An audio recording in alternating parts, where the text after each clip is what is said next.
యోహాను సువార్త 4వ అధ్యాయం 17వ వచనం చదువుకుందాం. నేను చదువుతున్నాను. ఆ స్త్రీ, నాకు పెనిమిటి లేడనగా యేసు ఆమెతో, నాకు పెనిమిటి లేడని నీవు చెప్పిన మాట సరియే. ప్రేమగల మా తండ్రి, మీకు వందనాలను. నమ్మదగిన దేవుడు, నీ కృప కప్పగించుకుంటున్నాం. ఆత్మదేవ సహాయం చేయండి. సమరయ స్త్రీలో మార్పు రావడానికి కారణం ఏంటో మేము ధ్యానిస్తున్నాం. ఈరోజు మాలో కూడా మార్పు రావాలి ప్రభా. ఆ రీతిగా మమ్మల్ని దర్శించి మీరు మహిమ పొందమని యేసు నామమున ప్రార్థించి వేడుకుంటున్నాము తండ్రి. ఆమేన్. హల్లెలూయా. సరే, నేను చెప్పాను యోహాను సువార్త 4వ అధ్యాయం 1 నుంచి 42 వచనం దాకా చదవమని. ఎంతమంది చదివారో నాకు తెలియదు, కానీ సమరయ స్త్రీ గురించి మనం ధ్యానిస్తున్నాం. ఇంకా అది ఫస్ట్ మనం చూసాం. సమరయ స్త్రీ యేసు ప్రభుని ఏమని తెలుసుకున్నది అని అంటే, ఫస్ట్ పాయింట్ ఏమని తెలుసుకుంది? ఆయన దాహంతో ఉన్న ఒక యూదుడని. రెండవది, ఆయన వాగ్దానాలు, గొప్ప వాగ్దానాలు ఇచ్చేవాడని. మూడవదిగా ఆయన ఒక ప్రవక్త అని. నాలుగవది, నిజంగా ఆయన మెస్సియా ఆయననే, అభిషక్తుడు ఆయననే, రక్షకుడు ఆయననే, ఇమ్మానుయేలు దేవుడు ఆయననే అని ఆమె గ్రహించింది. మొదటిది, ఆయన ఏమై ఉన్నాడో తెలుసుకుంది. రెండవ పాయింట్ ఏం చేసిందంటే, ఆయనను తెలుసుకున్న తర్వాత తన పర్సనల్ లైఫ్ దేవుని ముందు పెట్టేసింది. అప్పుడు దేవుడు ఆమెకు కౌన్సిలింగ్ ఇచ్చాడు. అంటే పెళ్ళి అనేది దేవుడు ఏర్పాటు చేసిందే, కానీ అదే పెళ్లి వ్యవస్థ ఆ స్త్రీకి శాపంగా మారింది. కాబట్టి పెళ్లి వ్యవస్థ ఎలా ఉండాలో స్పష్టంగా మనం పోయిన వారం ధ్యానించాం. అయితే ఎప్పుడైతే తన యథార్థమైన జీవితాన్ని యేసు ప్రభుల వారు ముందు పెట్టినప్పుడు తను ఎలాంటి స్టెప్ తీసుకుంటే తనలో మార్పు వచ్చింది అనేది ఈరోజు మనం ధ్యానిద్దాం. దేవునికి స్తోత్రం. ఆ రీతిగా బైబిల్లో చాలామంది కూడా తన పర్సనల్ లైఫ్ని దేవుని ముందు పెట్టి వాళ్ళు నిజంగా పశ్చాత్తాపపడి దేవుని చేత స్వీకరించబడిన వారు బైబిల్లో చాలామంది ఉన్నారు. దాంట్లో నుంచి ఒక ఇద్దరిని మనం ధ్యానిద్దాం. మొట్టమొదటిది యోబు గ్రంథం 1వ అధ్యాయం 8వ వచనంలో యోబును గురించి దేవుడు డైరెక్ట్ ఒక సాక్ష్యం చెప్పాడు. ఏమని చెప్పాడు?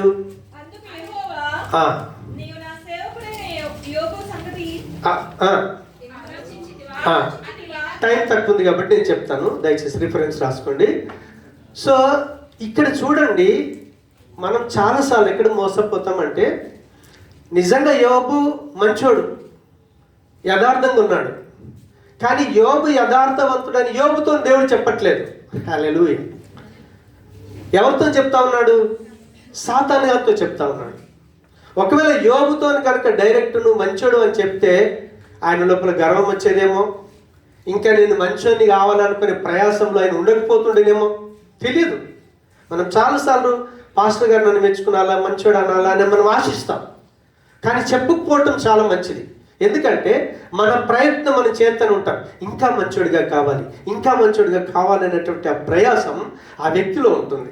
అందుకే యోబుతో దేవుడు డైరెక్ట్ చెప్పలేదు. చెప్పకుండా సాతాను గారికి సవాల్ చేశాడు, నువ్వు యోబు గురించి ఆలోచన చేసావా? సరే, యోబుకి సమస్య వచ్చింది. యోబుకి సమస్య వచ్చినప్పుడు తను ఏం చేశాడంటే, కష్టాలు వచ్చాయి, చాలా ఇరుక్కుపోయాడు, ఇరుకుల్లో ఉన్నాడు, ఆరోగ్యం సహకరించట్లేదు, ఒక్క ప్రాణము మాత్రమే ఉంది, ఇంకా తన దగ్గర ఏమీ లేదు, భార్య ఒక్కతే మిగిలింది, సమస్తం పోయింది. అలాంటి స్థితిలో ఇప్పుడు ఆయన వ్యక్తిగతంగా ఎవరితో డిస్కస్ చేయాలి? నాకు ఈ సమస్య ఎందుకు వచ్చింది, ఏంటి అనే విషయం డిస్కస్ చేయాలనుకుంటే ఆ వ్యక్తి లోకంలో ఎవరితో డిస్కస్ చేసిన సమాధానం దొరకదు. ఎందుకంటే తన క్లోజ్ ఫ్రెండ్స్, ఆయనను ప్రేమించేటటువంటి 3 ఫ్రెండ్స్ ఏం చేశారంటే యోబు దగ్గరికి వచ్చారు. 3 ఫ్రెండ్స్ వచ్చేసి యోబుతోని ఆ 3 కూడా మాట్లాడుతూ ఉన్నారు. ఒకటి ఎలీఫజు, రెండోది బిల్దదు, మూడోది జోఫరు, నాలుగోది యాజకుడైనటువంటి ఎలీహు. ఈ 4 వ్యక్తులు ఉన్నారు కదా. తన శ్రమల్లో తాను మౌనంగా ఉండిపోయాడు. స్నేహితులు వచ్చి ఆ స్థితి చూసి 1 వారం 10 రోజులు అసలు మాట్లాడలేరు. అంత భయంకరమైన స్థితి.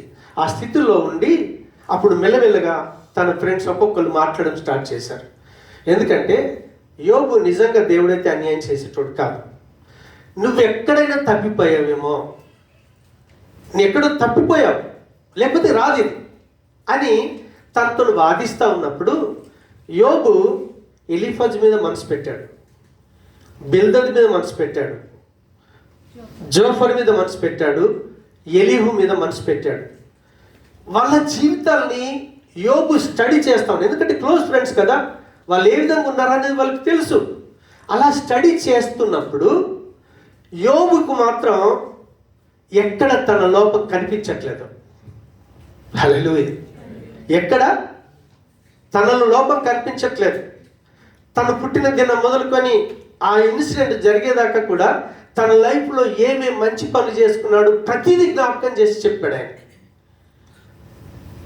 అప్పుడు నాలో తప్పు లేదు, పాపము లేదు, నేను మంచోన్ని అనే నిర్ణయానికి వచ్చాడని ఎలీహు కూడా మాట్లాడతాడు. ఓకే, సో ఇలా నలుగురితో మాట్లాడిన తర్వాత అప్పుడు డైరెక్ట్ దేవుడు కల్పించుకున్నాడు. దేవుడు కల్పించుకుంటే వీళ్ళని చూడటం వేరు, కానీ పరమాత్మని చూడటం వేరు. అప్పటిదాకా వాదించినటువంటి యోబు ఆ 42 అధ్యాయం 5వ వచనాన్ని చూస్తే అప్పుడు ఏం జరిగిందంటే, అప్పటిదాకా దేవుడి గురించి విన్నాడు అంతే, కానీ ఎప్పుడైతే కల్లారా చూశాడో దేవుని పరిశుద్ధత ముందు, దేవుని నీతి ముందు తను ఎప్పుడైతే చూసుకున్నాడో తనను తాను అసహించుకున్నాడు. దేవునికి స్తోత్రం, హల్లెలూయా. తనను తాను అసహించుకున్నాడు అంటే ఒరిజినల్గా తన లైఫ్ దేవుడు ముందు ఎలా ఉందో తనకు అర్థమైపోయింది. అర్థమైపోయి అప్పుడు యోబు పశ్చాత్తాపడతాడు, బూడిదలో కూర్చుండిపోయాడు. ఏం మాట్లాడాలో జవాబు రావట్లేదు. కానీ అప్పటిదాకా యోబుతో వాదించగలిగారా? నలుగురు కూడా వాదించలేరా. యోబు ముందు నిలబడలేకపోయారు. కానీ ఎప్పుడైతే దేవుడు ముందు యోబు నిలబడి కల్లారా దేవుడిని చూశాడో అప్పుడు తను ఏమై ఉన్నాడో తను గ్రహించి తన యథార్థ స్థితిని తను గ్రహించగలిగాడు, దేవుడు ముందు ఒప్పుకోగలిగాడు. సేమ్ ఇన్సిడెంట్ యెషయా చూడండి. యెషయా 4 రాజుల మధ్యలో ఆయన మంచి పోస్టులో ఉన్నాడు, ప్రవక్తగా ఉన్నాడు. ఆయన ఏ సమస్య వచ్చినా సరే ఎక్కడికి వెళ్ళాలి? ప్రవక్త దగ్గరికి వెళ్ళాలి. ఓకే, ప్రవక్త దగ్గరికి వెళ్ళినప్పుడు ప్రవక్త వాళ్ళకి ఏది ఉంటాడు తెలుసా? దేవుడు పోస్ట్ ఉంటాడు. ఒక మాట చెప్పాలంటే హల్లెలూయా. ఎప్పుడైతే యెషయా చూడండి, ఆయన ఆ 4 రాజులు, దేవునికి స్తోత్రం, ఎవరెవరు అంటే యోతాము, అహాజు, ఉజ్జియా, హిజ్కియా. ఈ 4 రాజుల పరిపాలనలో ఆయన ఒక మంచి ప్రవక్తగా మంచి సాక్ష్యాన్ని కలిగి ఉన్నాడు. కానీ ఎప్పుడైతే అహాబు చనిపోయాడో ఆ సంవత్సరం దేవుడు ఆయనకు ఒక దర్శనాన్ని ఇచ్చాడు, తనను తాను కనపరుచుకోవటానికి. ఎప్పుడైతే యెషయాకు అవకాశం ఇచ్చాడో యెషయా అప్పుడు ఏం చేశాడంటే, అప్పుడు దాకా ఏ రాజు ఉన్నాడో ఆ రాజు వైపు చూద్దాం మనం, అవునా కదా?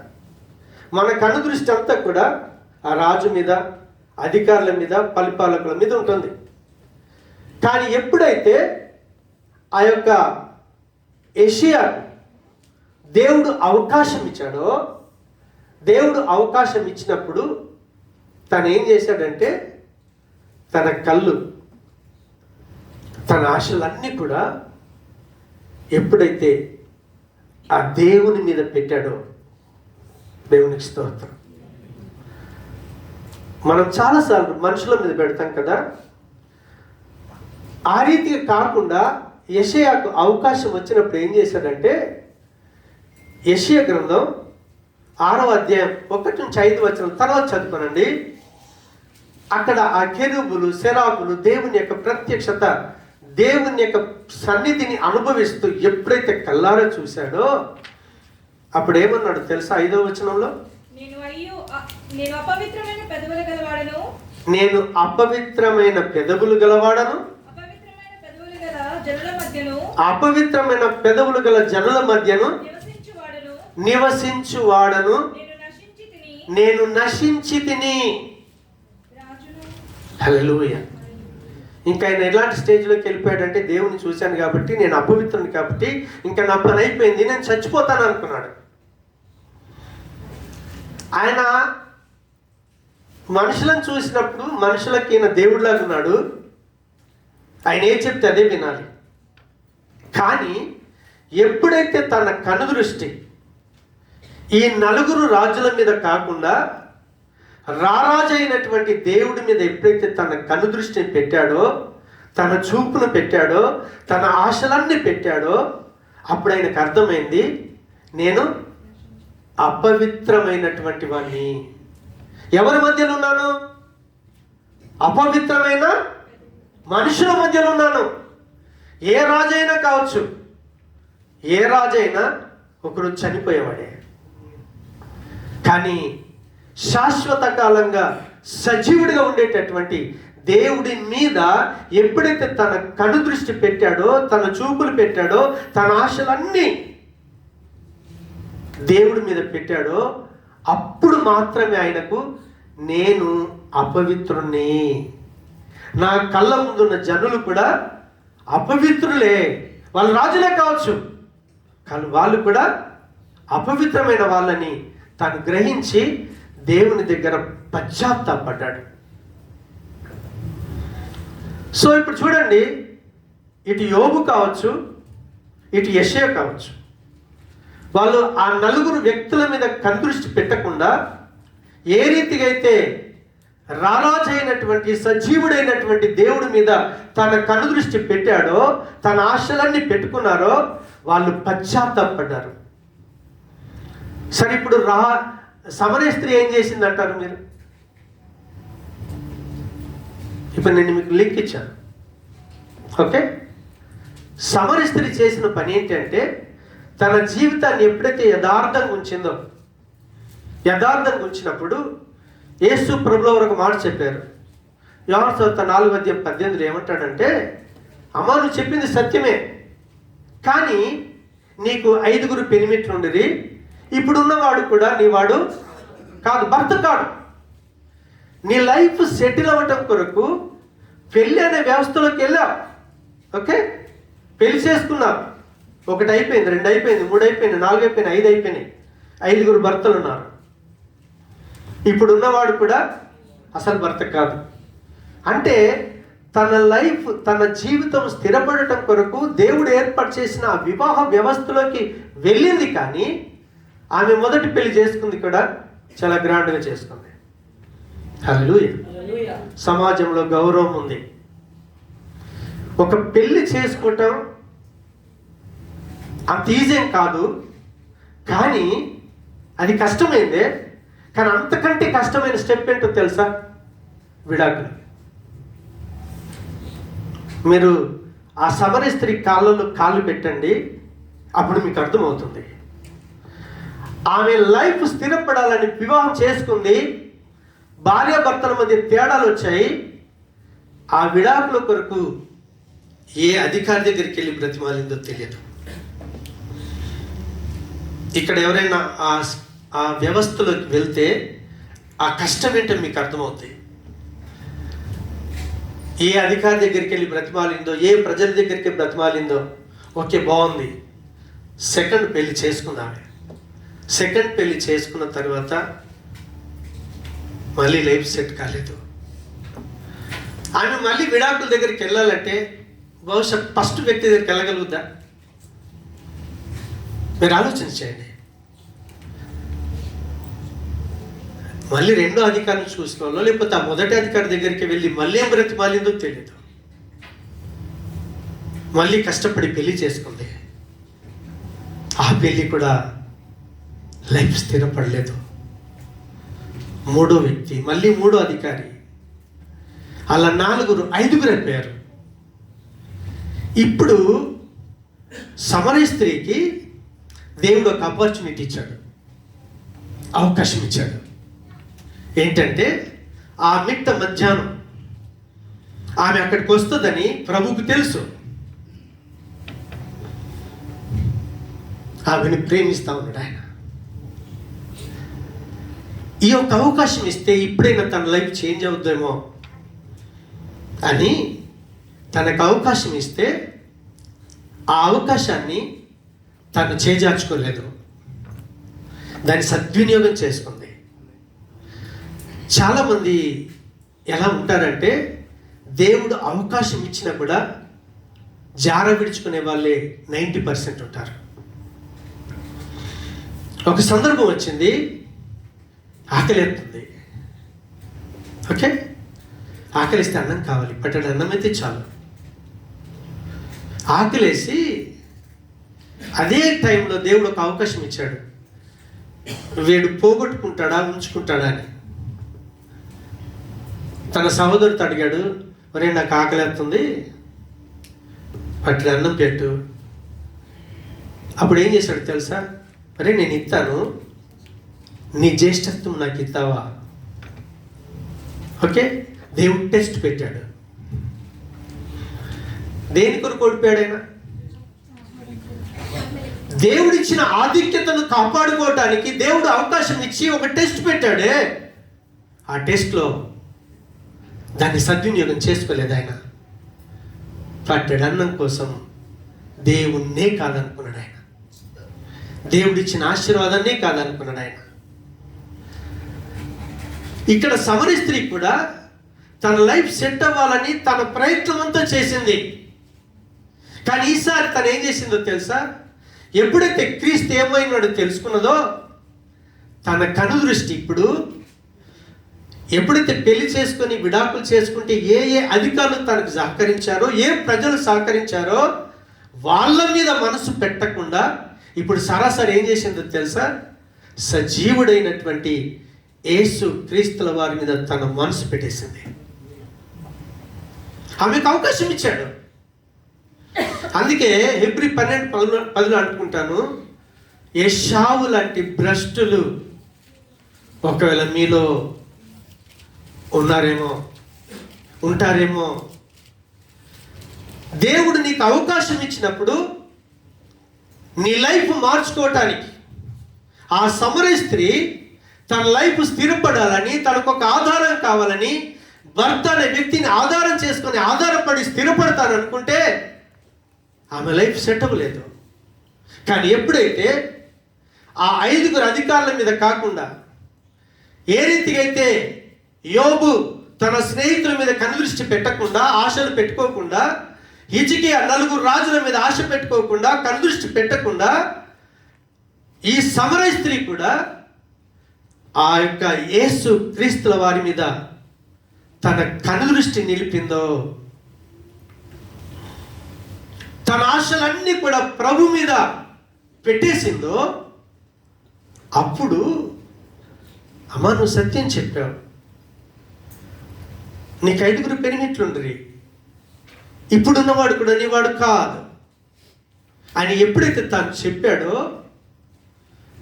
ఆమె తన లైఫ్ సెటిల్ కొరకు ఏ వ్యక్తుల మీద ఇప్పటిదాకా ఆధారపడితే నష్టపోయిందో, యేసు ప్రభుల వారి మీద తన మనసు పెట్టేసిందో, అప్పుడు ఆమె లైఫ్లో చేంజ్ వచ్చింది.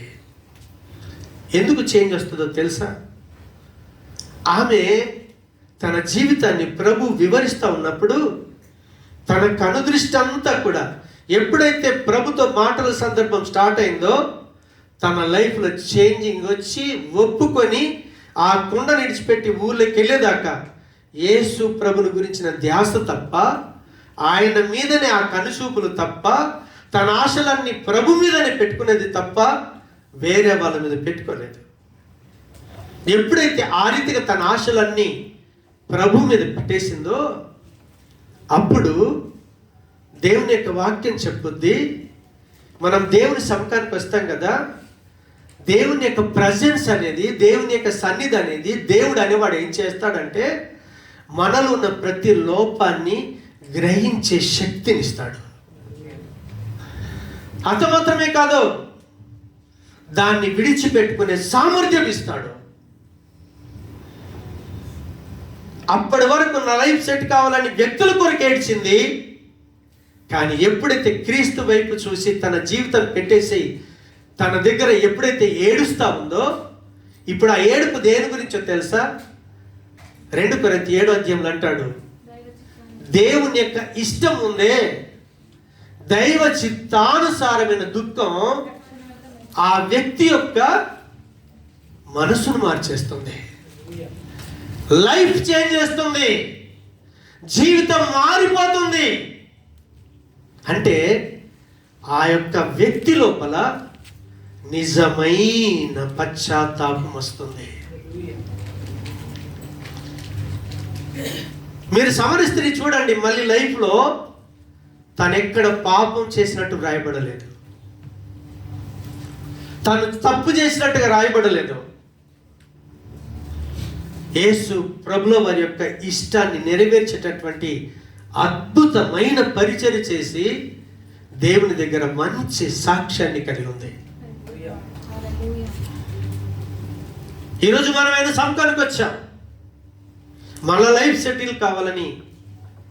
మీరు దేని వైపు చూసి స్థిరపడాలనుకుంటున్నారో దాని వైపు గనక చూడకుండా ఈరోజు సమరయ స్త్రీ లాగా, యోబులాగా, యెషయాలాగా మనం ప్రభువు మీద గనక మన కనుదృష్టిని ఉంచగలిగితే, మన కళ్ళు ఆయన మీద ఉంచగలిగితే, మన ఆశలన్నీ కూడా ఆయన మీద కనుక ఈరోజు ఉంచగలిగితే, సమరయ స్త్రీ జీవితాన్ని మార్చిన దేవుడు ఈరోజు మన జీవితాన్ని మారుస్తాడు. ఈరోజు మన జీవితాన్ని మారుస్తాడు. అందుకు మనం దేవునికి మనల్ని మనం అప్పగించుకుందాం. దేవునికి స్తోత్రం. నిజమైన పశ్చాత్తాపం ఉంది కదా. పశ్చాత్తాపం అంటే వాస్తవంగా మన మనస్సు, మన హృదయం పరిపూర్ణంగా మారి దానివల్ల ప్రవర్తనలో మార్పు రావాలి. అయితే బైబిల్లో మీరు చూడండి, బాప్తిసం ఇచ్చే యోహాను కానీ, ప్రభు అయినటువంటి యేసుక్రీస్తుల వారు కానీ, యేసు ప్రభుల వారిని అనుసరించినటువంటి అపోస్తలుడు, శిష్యులు కానీ, వాళ్ళు కూడా పశ్చాత్తాపం గురించి మాట్లాడారు. దేవునికి స్తోత్రం. వాళ్ళు మాట్లాడినటువంటి పశ్చాత్తాపానికి అర్థం ఏంటో తెలుసా? ఒక వ్యక్తి ప్రభు దగ్గరికి వచ్చినప్పుడు, దేవుడి దగ్గరికి వచ్చినప్పుడు, ఆ వ్యక్తి యొక్క చెడు తలంపుల నుంచి, చెడు యొక్క ఆలోచనల నుంచి, చెడు యొక్క క్రియల నుంచి మనం ఏం చేయాలో తెలుసా? దేవుని వైపు తిరగాలి. ఇప్పటిదాకా నా మనసు చెడు వైపు వెళ్తుంది, చెడు ఆలోచనల వైపు వెళ్తుంది, చెడు క్రియల వైపు వెళ్తా ఉంది. కానీ దేవుని సముఖానికి వచ్చినటువంటి వ్యక్తి ఇప్పుడు ఏం చేయాలో తెలుసా? దేవుని వైపు తిరగాలి. ఎప్పుడైతే దేవుని వైపు తిరుగుతామో ఆ వ్యక్తి దేవుని యొక్క మాటను, దేవుని యొక్క వాక్కును, దేవుని యొక్క సంకల్పాన్ని, దేవుని యొక్క ఇష్టాన్ని తన ఇష్టంగా హృదయపూర్వకంగా స్వీకరిస్తాడు. తన జీవితానికి ఒక సూత్రంగా పెట్టుకుంటాడు ఆయన.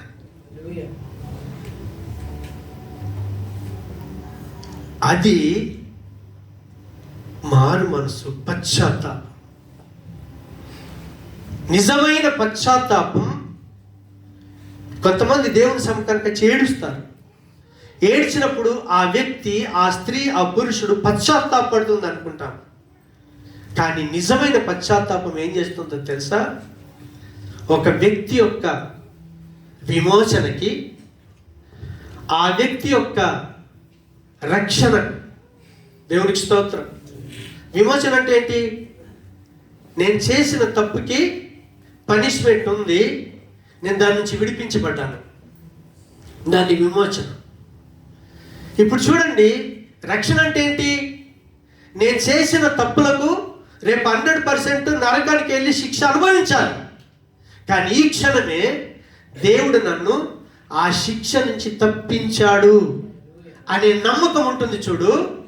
నిజమైనటువంటి పశ్చాత్తాపం కలిగినటువంటి వ్యక్తికి ఏం జరుగుద్ది అంటే, దేవుడు నన్ను ఆ స్థితి నుంచి, ఆ శిక్ష నుంచి ఇదే స్పాట్లో నన్ను తప్పించాడని నమ్మకం వస్తుంది. నిజమైన పశ్చాత్తాపం లేని వ్యక్తిలో ఆ నమ్మకం ఉండదు. ఆ నమ్మకం ఉండదు. ఏడ్చుట మట్టుకు ఏడుస్తాం, అప్పటి మందు బాధపడతాం, బయటికి వెళ్ళిన తర్వాత బతుకు అలాగే ఉంటుంది. ఆ వ్యక్తికి ఏం లేదో తెలుసా? రక్షణ లేదు, మనసు మారలేదు, నామకార్థంగా దేవుని సముఖానికి వచ్చి వెళ్ళిపోతా ఉంటాం. కానీ ఈరోజు ఆ రీతిగా మనం ఉండకూడదు. దయచేసి సమరయ స్త్రీ ఏ రీతిగా అయితే ప్రభు మీద తన కళ్ళు పెట్టి తన జీవితం అంతా యథార్థంగా ఉంచి తన ఆశలన్నీ కూడా యేసు ప్రభుల వారి మీద పెట్టేసిందే, ఈరోజు సజీవుడైనటువంటి యేసుక్రీస్తు మీద మన కనుదృష్టి పెట్టుకొని మన ఆశలన్నీ కనుక ఆయన మీద ఉంచగలిగితే ఈరోజు సమరయ స్త్రీని మార్చిన దేవుడు మనల్ని మారుస్తాడు. మళ్ళీ తిరిగి ఆ తప్పు చేయలేము, ఆ పాపం చేయలేము. పాపం అంటే విరక్తి వస్తుంది. మనసు మారినప్పుడు నీ లైఫ్ ఎలా ఉంటుందో తెలుసా? అది లేకపోతే ఉండలేం. కానీ ఈరోజు దాని పేరు చెప్తూనే విరక్తి వచ్చేస్తుంది. అప్పుడు పరిశుద్ధాత్మ దేవుడు ఏం చేస్తాడో తెలుసా? దాన్ని విడిచిపెట్టుకునే శక్తిని ఇస్తాడు. అందుకే సమరయ స్త్రీ సమాజంలో పరువు కోల్పోయి, నాన్న వాళ్ళు లేక, ఆదరించే వాళ్ళు లేక, అయ్యో నా జీవితం స్థిరపడుతుందని ఎన్నో ఆలోచన చేసి ప్రయత్నం చేసి ఓడిపోతా ఉంటే తన హృదయాన్ని ఎరిగినటువంటి ఆ ప్రభుల వారు తనకు అవకాశం కల్పిస్తే తన కనుదృష్టి అంతా ఆయన మీద పెట్టి తన మీద ఆశలన్నీ పెట్టేసి తనలో పశ్చాత్తాపపడి తన జీవితాన్ని దేవునికి ఇష్టమైన రీతిగా జీవించడానికి ఆశీర్వదించబడింది ఆమె. ఈరోజు మనం కూడా అదే పని చేద్దాం. మోకరిద్దాం. ప్రభు బలులలో పాలు పొందబోతున్నాం. అయ్యా నాకు సహాయం చేయి. ఇన్ని రోజులు నీ సముఖానికి వస్తున్నాను, కానీ నాకు నలబట్లు మానలేదే. నేను దేని మీద ఆధారం చేసుకొని దేన్ని బట్టి సంతోషిస్తున్నానో, ఈ దేనిని బట్టి నా లైఫ్ స్థిరపడుతుంది అనుకుంటున్నాను, వాటన్నిటి మీద నుంచి ఈరోజు ప్రభా నా యొక్క దృష్టిని నీ పాదాల మీదకి తీసుకొస్తున్నాను. నీ ప్రవర్తనను నేను ఇష్టపడాలి.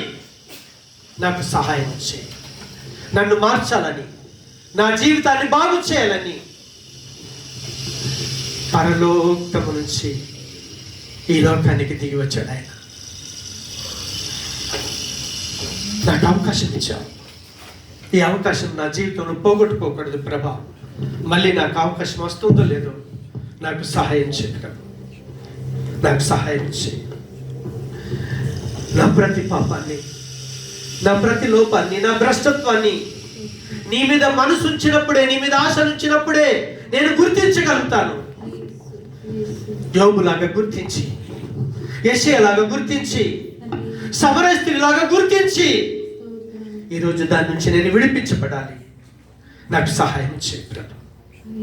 నాకు సహాయం చేయి. నీ కృపకు అప్పగించుకుంటున్నాను. పరిశుద్ధాత్మదేవా, నీ కృపకు అప్పగించుకుంటున్నాను. సమరయ స్త్రీని మార్చిన దేవుడు. అలా మార్పు రావడానికి కారణం ఎప్పుడైతే నీ మాట ఆమె వింటా ఉన్నదో, నీ మాటకు విధేయురాలైంది. తన అపవిత్రత ఏంటో నీ సన్నిధానంలో చూసుకుంది. తన భయంకర స్థితిని నీ సన్నిధానంలో ఒప్పుకుంది. ఈరోజు నేను ఒప్పుకోవటానికి నా హృదయం పడవబడాలి. నా హృదయంలో నీ వాక్యం గుచ్చుకోవాలి. సహాయం చేయి ప్రభా. ఎంతమంది బిడ్డలు ప్రభా ఏ చెడు వైపు చూసి, ఏ పాపాన్ని ఆధారం చేసుకొని, ఇంకా దేన్ని ఆధారం చేసుకొని తన జీవితం స్థిరపరచాలనుకున్నారో ఈరోజు నీ సముఖానికి తీసుకొచ్చావు. మా జీవితాన్ని స్థిరపరిచేది మీరు, మా జీవితానికి సంతృప్తినిచ్చేది మీరు, మా జీవితానికి సమాధానం ఇచ్చేది మీరు, మా జీవితంలో నెమ్మది ఇచ్చేది మీరు, శాశ్వతమైన జీవితం ఇచ్చేది మీరు. నీ వైపు నీ బిడ్డల హృదయాలు యేసు నామములో తిప్పబడును గాక. నీ బిడ్డల యొక్క కనుదృష్టి నీ మీద ఉండును గాక. నీ బిడ్డల యొక్క ఆశలన్నీ నీ మీద ఉండును దీవించును గాక.